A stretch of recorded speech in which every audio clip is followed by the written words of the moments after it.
Welcome, America, to a Glenn Beck Wednesday night special. This is a special, free 90-minute episode. I want to make a couple of things very clear at the beginning here, because a lot of what I'm going to tell you tonight is very tightly scripted. That's very unusual for me, because I usually just do this. I just usually talk to you. But we are living in a very litigious society. And lawfare is becoming the way of the world. We have hundreds of employees that work at this network, and I do not want to say anything that would jeopardize our ability to serve you. I hope that you are watching this with a friend who perhaps does not vote the same way you do. I asked for the last couple of days on radio to please share this with your Democrat friends. Share this with anyone. You may hate the messenger. That's fine. I'm going to try to make this as palatable to people who don't vote the same way as I do and don't agree with me politically. Because there have to be a few principles that we all agree on. Tonight, I'm going to take you through some things that you may not know of. And I want to make this super clear. As we're talking about the election, I am not talking about 2016, which the left said was stolen, 2020, which the right said was stolen, 2022. The only time I'm going to mention those two elections, the 2020 and 22, is in the form of this question. Do you feel like the election is more secure this year than it was in 2022 or 2020? Next question. What has your state done to make this year's election more secure? Now, have you ever heard that been there, done that? Okay. Been there, done that. I even have the t-shirt. I thought just for people that don't understand, I have the t-shirt. This is not about 2020. We all have to agree on a few principles, and one of them, I have no problem, honestly. I have no problem losing, in the next election if that's what America truly decides. I have a problem losing if it could have been or was stolen by either side. I don't want Donald Trump to win because he cheated. I don't want Joe Biden to win because he cheated. I can live my life in peace if I know those around me who were legitimately voting and had a legitimate place in our society to vote, voted, and that's what they decided. More secure. Those two words have completely different meanings nowadays, depending on what side you're on. I want to show you an article from the Washington Post. It did this a couple of weeks ago. It talks about the new voting laws in swing states that could, quote, shape the 2024 election. It shows how voting this year in Michigan, for instance, and I will quote them, it will be easier for many people this fall. Okay. Good, I guess. Why is it easier? Because they have written laws extending early voting, making it easier for mail-in voting, and they've added enough ballot drop boxes. Wait a minute. Isn't that what caused the election to take about 9 years to find out who actually won last time? Isn't that the problem that made people skeptical, and even more skeptical than the Democrats were in 2016? Well, not according to the Washington Post. No, it means that this is easier to vote. Okay. But they also make sure to contrast the word easier with places in Michigan, with states like North Carolina that didn't make it easier. The Post says residents in the states like North Carolina will see dramatic changes in the opposite direction, which would mean what? It's tougher? Okay, maybe it is. Over there, in places that the elite, doesn't really like, They've done the unthinkable. What have they done? Well, the Washington Post lays it all out. They have required voters to show voter ID. That is something that has about 80% approval with all sides, okay? The average person doesn't think it's unreasonable.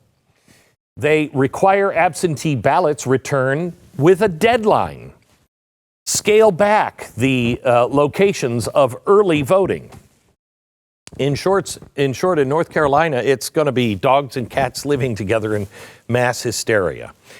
Okay, you might want it easier, but is it also secure? What they did in North Carolina, I think, is secure the election. But that's not the framing the Post is giving, and we can disagree on this. The two states illustrate, they say, how voting has changed since the last presidential election, but whether Americans will have an easier or harder time casting a ballot. I want everyone to be able to cast a ballot. I don't care what color you are, who you vote for, as long as you're legal to vote. I don't want you voting twice. I don't want you voting dead. I don't want you voting if you're not supposed to be here. This is the new dialectic.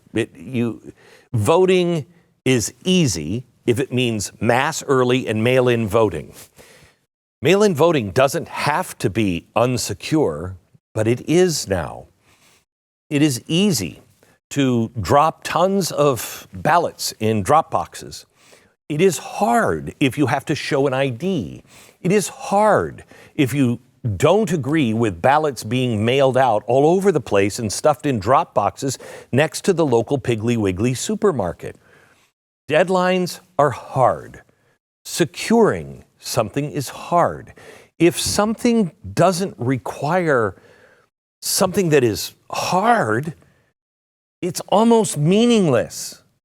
Some things like freedom are hard. Voting should be hard. Not to make it harder, just to make it harder, but to make it secure. You want to make it easy? We got blockchain. You can vote from your phone. I'm fine with that. But it's secure. We can't just make everything easier. It's great for framing, but it is horrible for voter confidence. And if we cannot come together, and let me ask you this, do you believe that no matter who wins, the other side is going to say, oh, that was the vote, or will they say it was stolen? I don't care if it was Joe Biden or Donald Trump. Will either side believe it? I don't think so.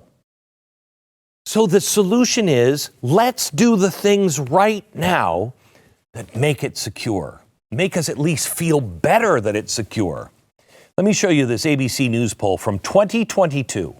It revealed only 20% of the American public said that they were very confident in the country's elections. Now, I don't know, 20% is not very high. I'd like that to be a little higher. How many people won't even vote this year because they don't have confidence that will even matter? You want that? I don't. I don't think you do either. But as I'll show you later in the show, many of the problems we now have with the election confidence that originated from the pandemic are now being pushed at the federal level through executive order. Remember, all of this stuff was introduced as a one-time only because of the pandemic. Something that a lot of people don't know that aren't paying attention. Biden began something years ago, but there's little to no information on it. We have more details now, and I'm going to show you what is happening after the next break. But it's important. Safe and secure.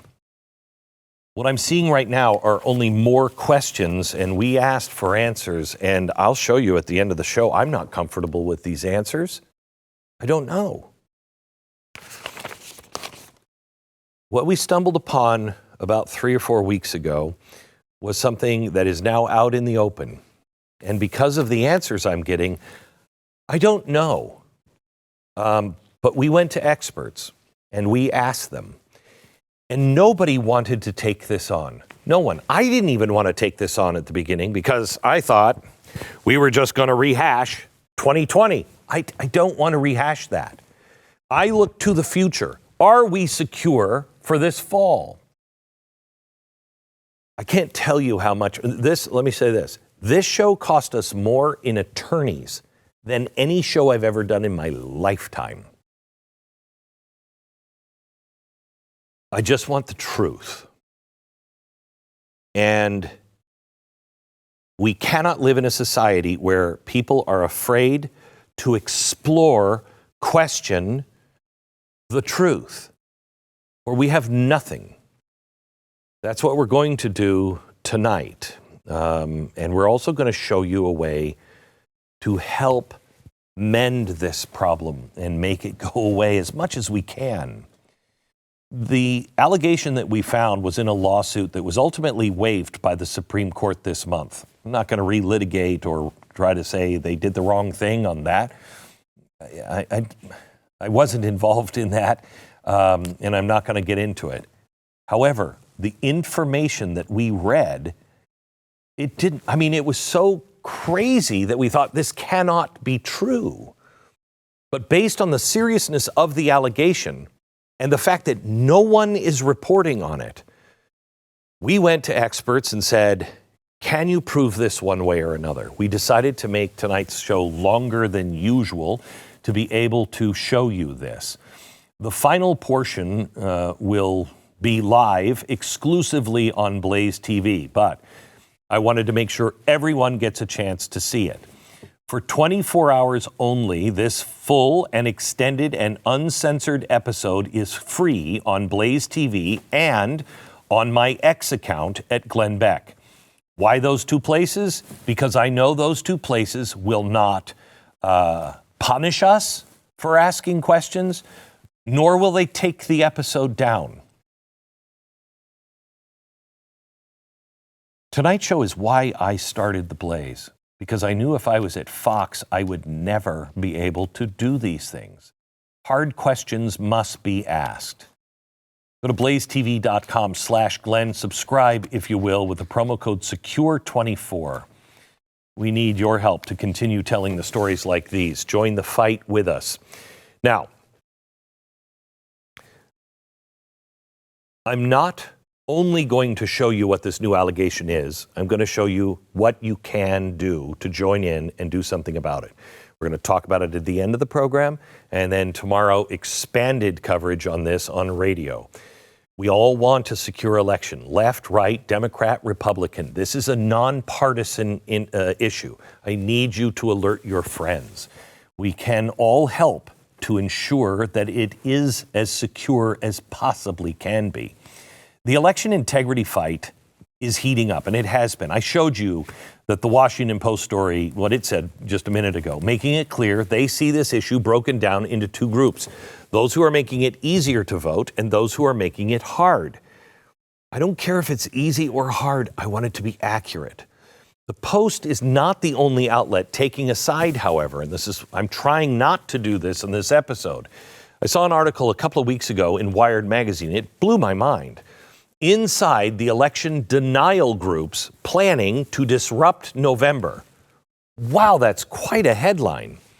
It goes on to reference several former Trump officials and even Tea Party members who are holding training sessions on how to, 1, organize on a hyper-local level. Good. You should be organized, if you're looking at the elections, at a hyper-local, because all elections are local.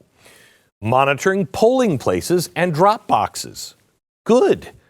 Challenge voter registrations. Good. I want a Democrat to stand next to a Republican and do those things. And then they came to the last one. And harass voters and election officials. What? Where is that? Because I condemn that with everything in me. There's nothing wrong with the first three things, right? We should all be doing that. It's called securing the election. But any kind of harassment or violence or disruption with election officials is clearly out of line. But if you actually read the article, there is zero evidence to that in the article. In fact, It's only mentioned that time, one time. They never allude to it again.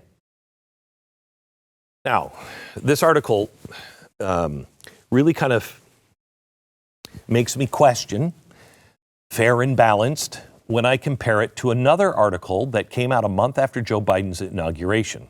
It came from Time magazine, and I found this mind-boggling. And I had hoped at the time, and I don't know if you're a Democrat, if you've ever seen this, but I hoped at the time everyone, I don't care who you voted for, everyone had a problem with this article. Listen to this. And if you didn't vote for Biden, every time I talk about Democrats or Biden, just put the word Trump in there and see if you would be comfortable. The secret history of the shadow campaign that saved the 2020 election. It goes on to describe a well-funded cabal of powerful people ranging across industries and ideologies, working together behind the scenes to influence perceptions, change rules and laws, steer media coverage, and control the flow of information. I'm not comfortable with anyone doing any of that. The cabal included groups like Fight Back Table, the Democracy Defense Coalition. I don't know anything about either of those. I mean, I would have a problem if it was the RNC. I don't know who these people are. They also had CEOs and connections to big labor. Who are these people to control information? Now, I might be alone on this. I don't know how you disagree. If you do disagree, please call me tomorrow. I'd love to understand how you got there. But this sounds a little more sinister than some people monitoring polling places in Dropbox locations. I put this in the same category as you're going to disrupt or you're going to harass officials that they say the conservatives are doing. Except this one. I mean, it's the definition of conspiracy, not theory, conspiracy. They work together in secret behind the scenes. Yes, but those Trump people will, according to Wire, disrupt the election. And according to Time magazine, the lefties saved the last one. They're also a cabal. Their words, not mine, but it's no big deal. It is a big deal. If it was Trump that did that, you wouldn't want it. If it was Biden that did it, I wouldn't want it. A few things we have to agree on. Back in a minute.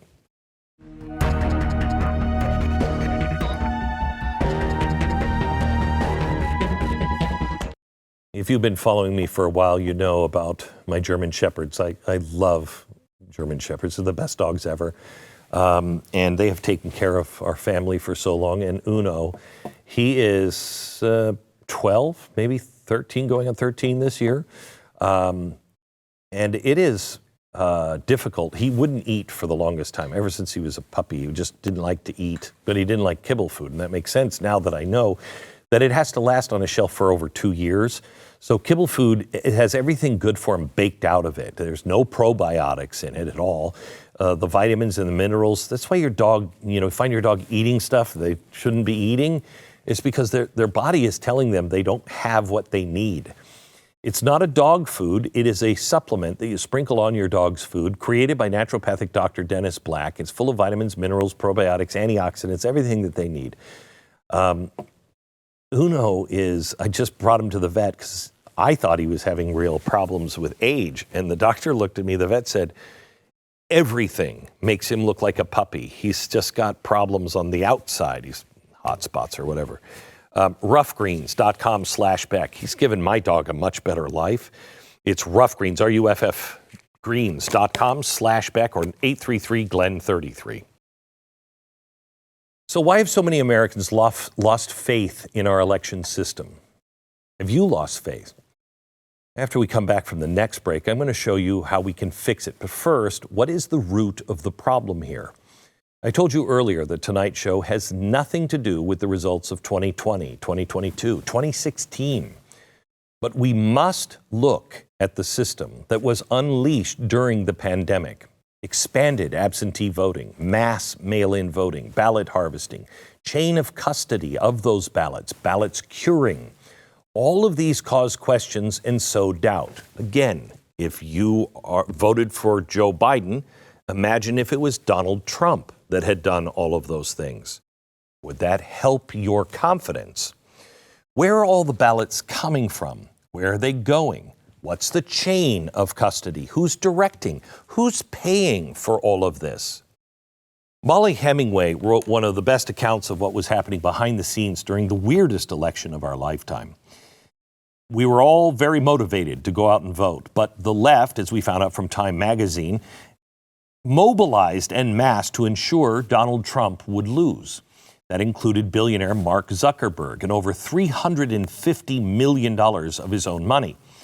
Private dollars were given to public election offices through left-wing NGOs, but they had a few conditions. It amounted to a, quote, Democrat get out the vote efforts, mass mail-in voting, ballot curing, whereby election workers fix mail-in ballot problems after the ballot has been submitted, end quote. And the money was not thrown around willy-nilly. It was targeted to, and I quote, government election offices in the biggest cities of swing states, where the majority of Democratic voters are concentrated. Those funds were used for Democratic voter outreach, designing and translating ballots, and staffing ballot harvesting, curing, and counting operations. The conflict of interest here is really obvious. It was partisan and private funding. Again, if I said the Republicans were doing this and they were going to the state election officials privately funding with some string attached, would you be happy? They funneled the public election money to the public election offices to target Democrat voters. It was being done in the most unprecedented election in modern history. This was all part of the system that emerged after 2020. I'm not arguing the eventual election results. This is a new system now, and it doesn't breed a whole lot of voter confidence, and we're running out of time to secure it. Over half the country has now banned private funding in our elections. I can't believe it hasn't been banned 100%. I'll have this list up at glennbeck.com. If your state isn't on it, it begs the question, why? Why all of a sudden do they need private funding? Who are these private funders? If you have a problem with money in the elections, this is kind of a big one. Why don't they care that those funds might have strings attached like in 2020? All of this was justified, apparently, because of the pandemic. But we don't have that anymore. But never fear. 3 years ago, Joe Biden issued this executive order. It promotes access to voting. Its stated goal is to promote and defend the right to vote. And Biden directed every agency in the federal government to participate. Federal agencies were to somehow look into voter registration, expand vote by mail, and use approved third-party organizations to help them get it all done. We don't know who those organizations are. We don't know all of the details because they are stonewalling Congress. We all saw that approved third-party organizations, what it meant back in 2020. It meant partisan with strings attached. But what is happening now? We don't know. Biden has refused to let Congress know exactly what the heck the executive order is meant to do. In the weeks leading up to the midterms, Biden's DOJ stonewalled Freedom of Information Act requests. Again, if this were Donald Trump, let me just ask you, was Donald Trump picking up where Mark Zuckerberg left off? Would you have a problem with that? They refused to tell us. But for the Foundation of Government Accountability, they called Biden's executive order a, quote, unconstitutional, taxpayer-funded get-out-the-vote effort designed to benefit the president's political party. So it's Zuckbucks on government-funded steroids. And the new information appears to prove this. I want to show you, this is an email that was revealed by the Heritage Foundation's Oversight Project. It is a collaboration between an apparent approved third party and the Department of Agriculture.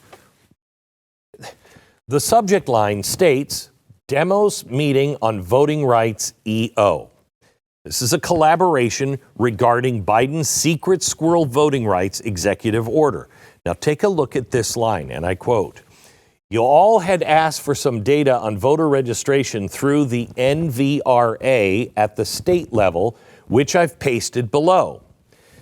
So the Department of Agriculture, of all agencies, had enlisted the support of this approved third party to get their info at state level on voter registration data. So who is the third party helping the government?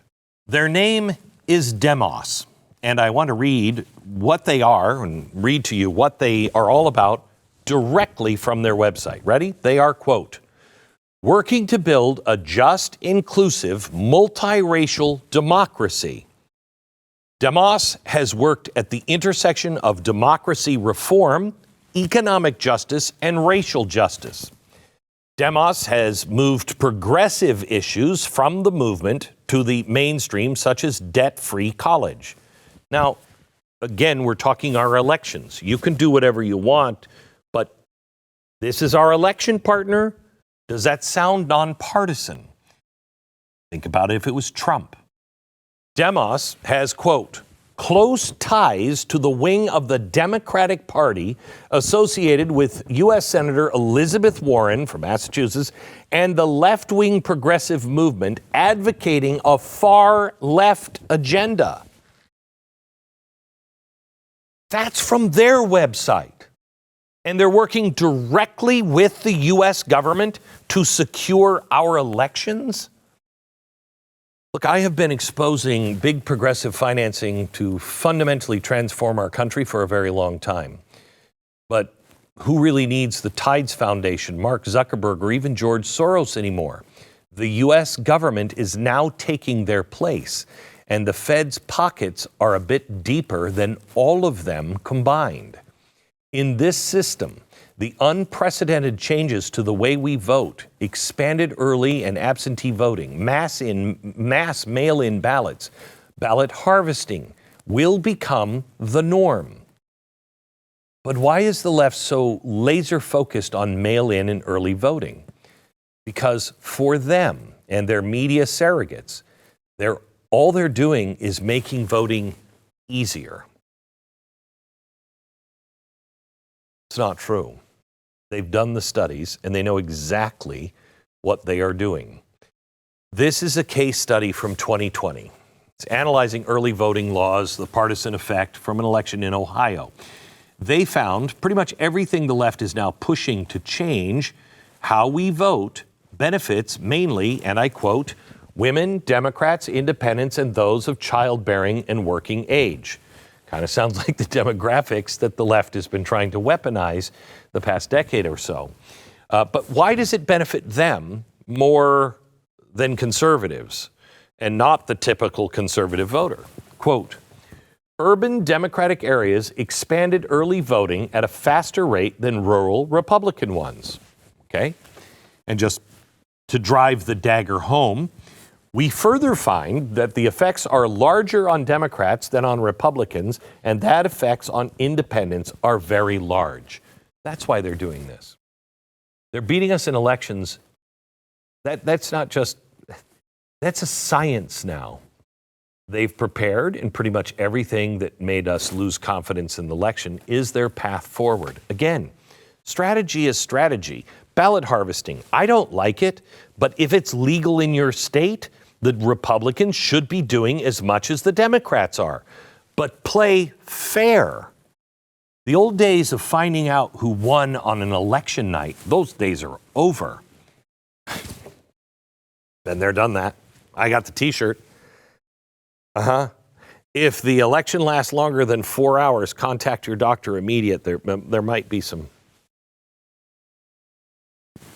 Conservatives have done their own studies, and we can fix our election system pretty easily. It's common sense. It's not partisan. I'll show you when we come back.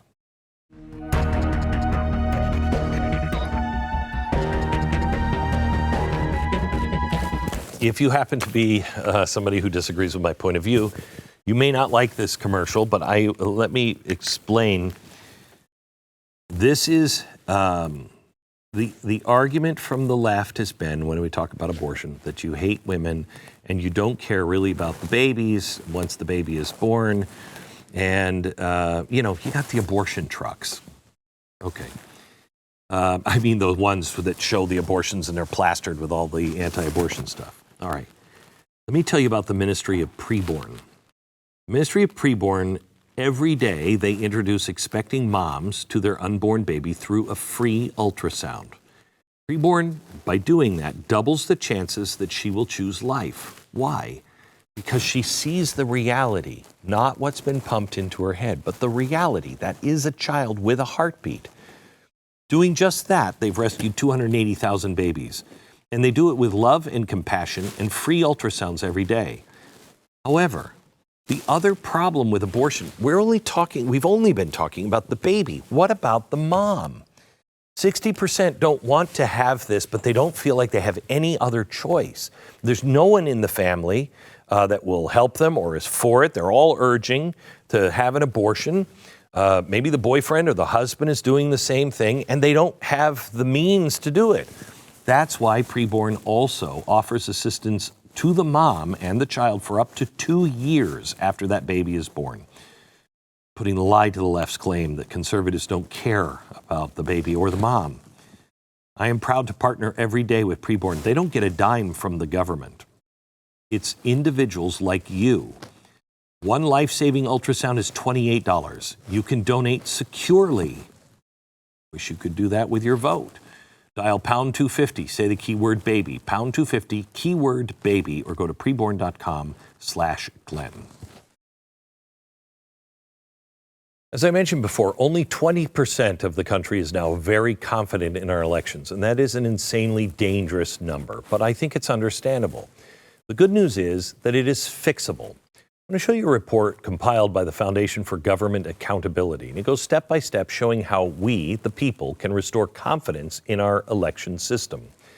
There are 8 steps to securing the election, and everything has to be done at a state level. The federal government, constitutionally, does not have anything to do with the election. Every state gets to make its own rules as long as it is secure.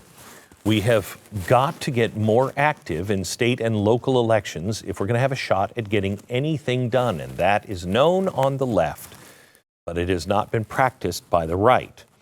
Now, everything that is legal should be done. But the first step is states must ban ballot harvesting to secure elections. I agree. Ballot harvesting is awful.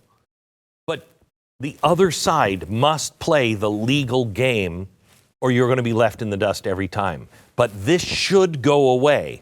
Ballot harvesting is when a third party, collects and submits the mail-in ballots from other individuals to be counted.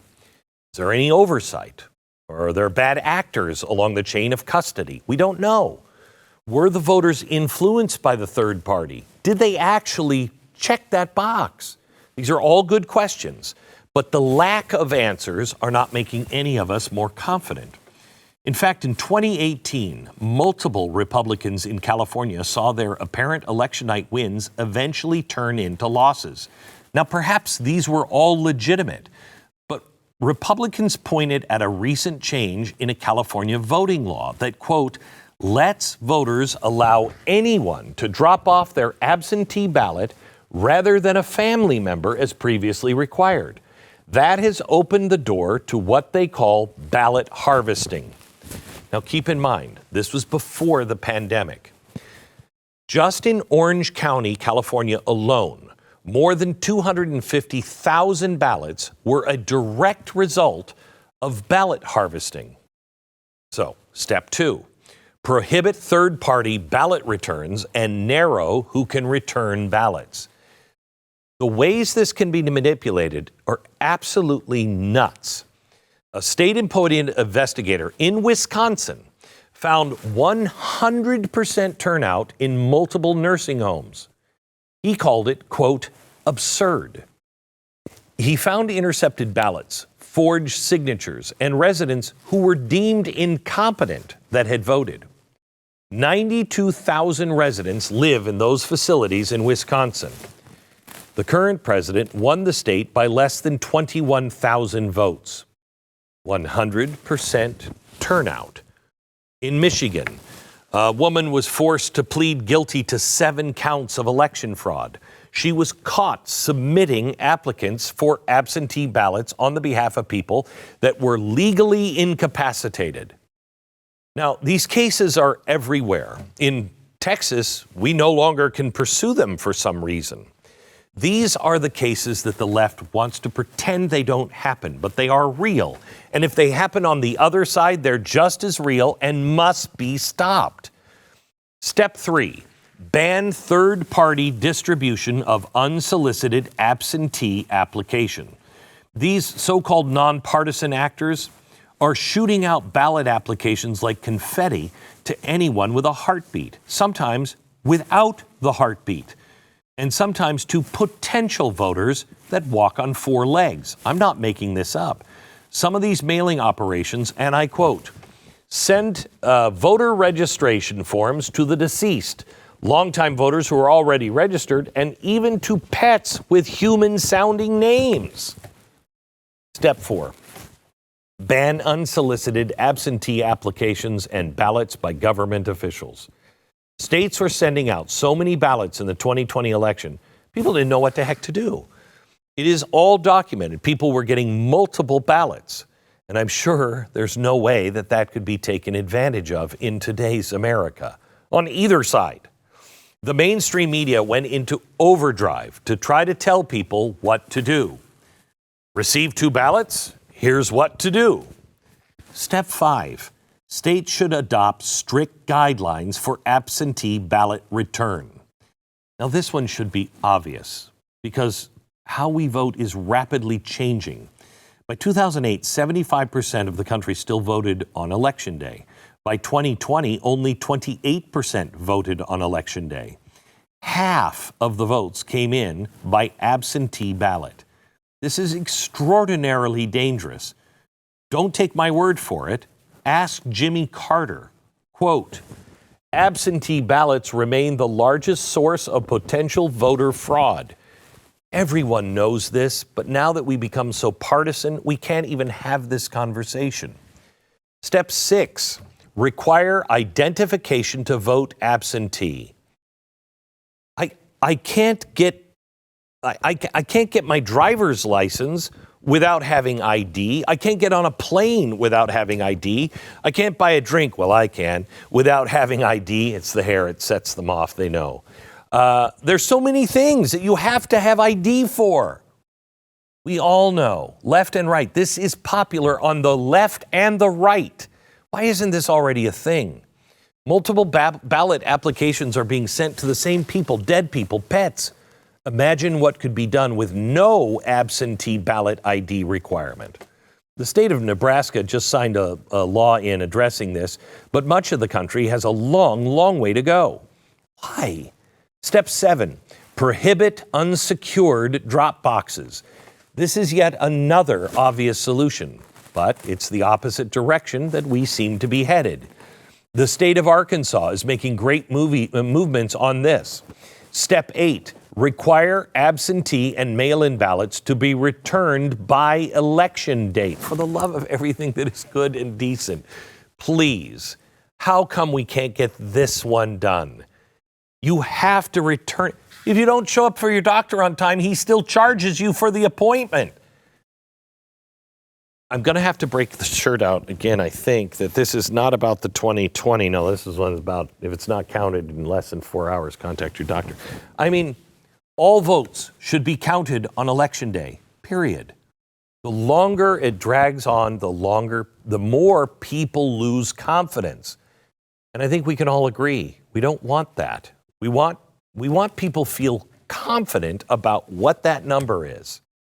If all of our states implemented these 8 steps, voting confidence would be fixed immediately. But instead, we're left with even more questions, even in red states like Texas. What the heck is going on between the federal government, Texas, and voter registration? We go there next.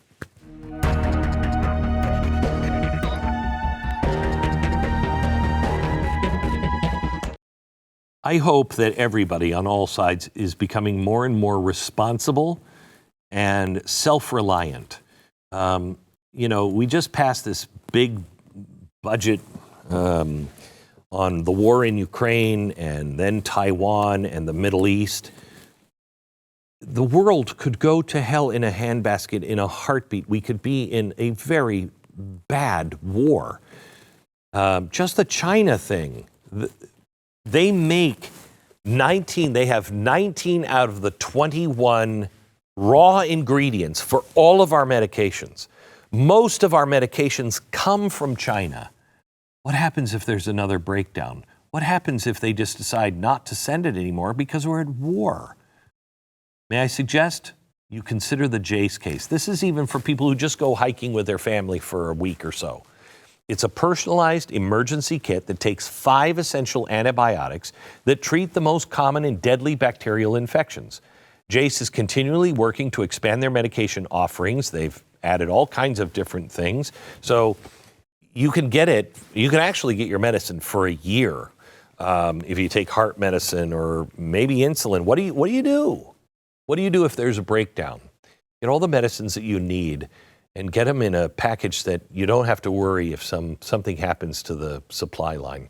Jace Medical, JASE medical.com. Enter the promo code Beck at checkout for your discount on your order. That's promo code Beck, JASE medical.com. In exactly 5 minutes and 43 seconds, if you're watching YouTube or Pluto and you're watching this program, the feed will break. If you're watching on X or on BlazeTV, you'll get the second part of this episode and where we're going to make a blockbuster reveal here of an alleged major vulnerability in our electronic voting system. We're going to show you the problem. We're going to show you what the company says. We're going to show you some experts, and we're going to show you the solution. That's coming up now in 5 minutes and 4 seconds. Have you heard of the Help America Vote verification system? In compliance with the Help America Vote Act, the Social Security Administration developed a new system to help the voter registration process. If someone registers to vote, but they don't have a present or valid ID, the state can submit their name to this system for verification. The HAVV verifies the name, the date of birth, and the last 4 digits of the visitor's Social Security number. Great. Okay. Sounds like a legitimate check to people attempting to register to vote illegally.